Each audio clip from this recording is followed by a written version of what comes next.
Anti-corruption agencies have exciting opportunities to use open source intelligence to detect, investigate, and prosecute corruption. Open source intelligence is also an excellent way to detect unexplained wealth, identify financial proceeds of corruption, and to identify potential conflicts of interest. Many anti-corruption agencies recognize the value of open source intelligence. However, most agencies are at the earliest stage of designing and building open source capacity. This short video summarizes key investments anti-corruption agencies must make if they are to use open source intelligence effectively. The key investments arose from a workshop hosted in Thailand in 2019 by the United Nations Office on Drugs and Crime and the American Bar Association Rule of Law Initiative. ABA Rule of Law Initiative and UNODC were very happy to gather countries from South and Southeast Asia to participate in this event. We had intelligence experts, investigative journalists, cybercrime experts sharing their methods and techniques with anti-corruption investigators and prosecutors. And it was a very rich discussion for everyone.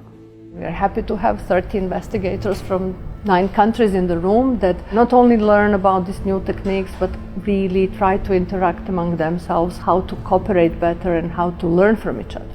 I think anti-corruption agencies can gain a lot from OSINT intelligence research in a way that they haven't historically done so. Realising OSINT's a fairly new phenomenon and so rapidly expanding in terms of scope and resource and depth of coverage that agencies, governmental agencies are, in my experience, fairly slow to react, fairly slow to develop. So on one hand, to gain knowledge of the emerging world of information, digital information, online information is one thing, and then to gain specific skills in collecting and using this sort of information. The agencies generally resort to special powers way too quickly, and when they're looking at research tools, don't give enough credence to what's just out there publicly available. Put simply, open source intelligence is intelligence produced from publicly available information, such as television, radio, newspapers and magazines, as well as commercial databases, videos, specialised journals, conference proceedings, think tank studies and the immense range of information online. Of course, military, law enforcement and anti-corruption agencies have always used publicly available information for intelligence and investigation purposes, but there's been a huge change in the explosion of online information, the rise of specialist websites for investigators, and the extraordinary range of social media. The internet and the rise of social media have made open source intelligence more complex in terms of both sources and methods.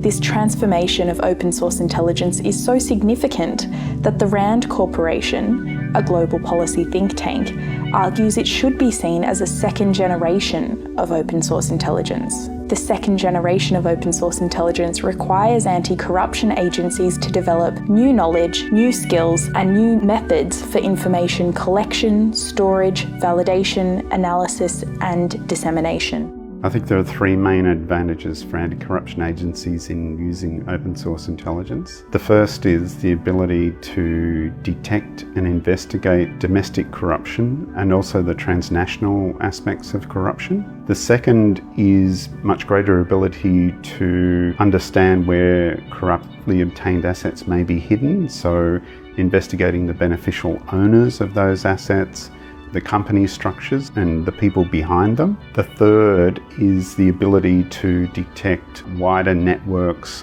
of criminal offenders or corrupt offenders that you may not have been aware of at the start of the investigation. We are also highlighting something that might be a complete novelty for investigators, and that's the point of our program, which highlights the role of journalists and civil society, because open source has also changed completely the role of the public in gathering some information and accessing some information, and in a way pushing for changes or pushing for investigation or highlighting the cases that otherwise wouldn't see the light of the day.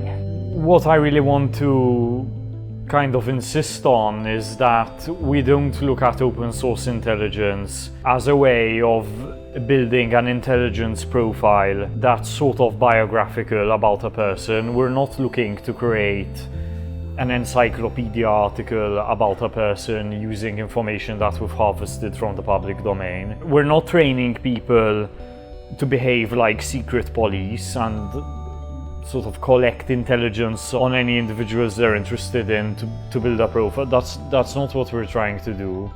What I wanted to show through my presentation was how you can use sources that perhaps you wouldn't normally look at as open source intelligence to perhaps broaden existing investigations, to find, for example, new people connected to people that you're already investigating who might have a role within a wider criminal organization, or to even start new investigations. The objective of this is to go after serious criminal organizations, corruption rackets, drug trafficking, prostitution, human trafficking, that kind of thing.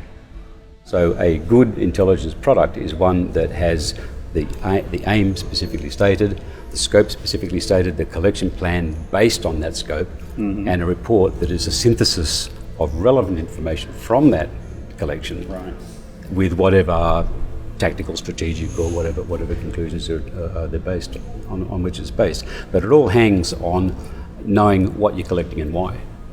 I'm a process person. I believe in hanging investigations, hanging research on a process, a system, which I find doesn't often happen, especially in regards to research, particularly with regards to OSINT. The OSINT world, being largely online based, is not expensive. It's easily accessible. It doesn't require a great investment in money, but I would like to see priorities given to an investment in time and training.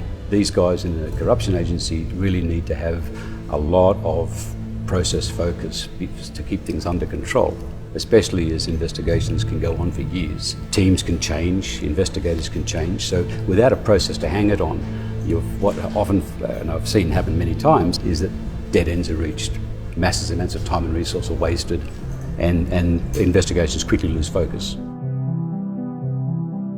Future opportunities and priorities for anti-corruption agencies to use open source intelligence effectively. Firstly, to develop knowledge and skills of a rapidly developing area, and an area that includes many emerging online resources that are very important for anti-corruption agencies. The second is to develop the intelligence process itself. So systems and procedures for collection, validation, analysis, and storage of the intelligence, and also a whole new subject really of dissemination of the intelligence product of anti-corruption agencies. So, for example, taxation offences that are associated with the corrupt offending, and so taxation authorities may have an interest in their intelligence product, and also, of course, anti-money laundering regulators, financial intelligence units, and through them banks could benefit from the analysis being conducted of open source intelligence by anti-corruption agencies, especially to more effectively detect and investigate the proceeds of corruption flowing through the banking sector.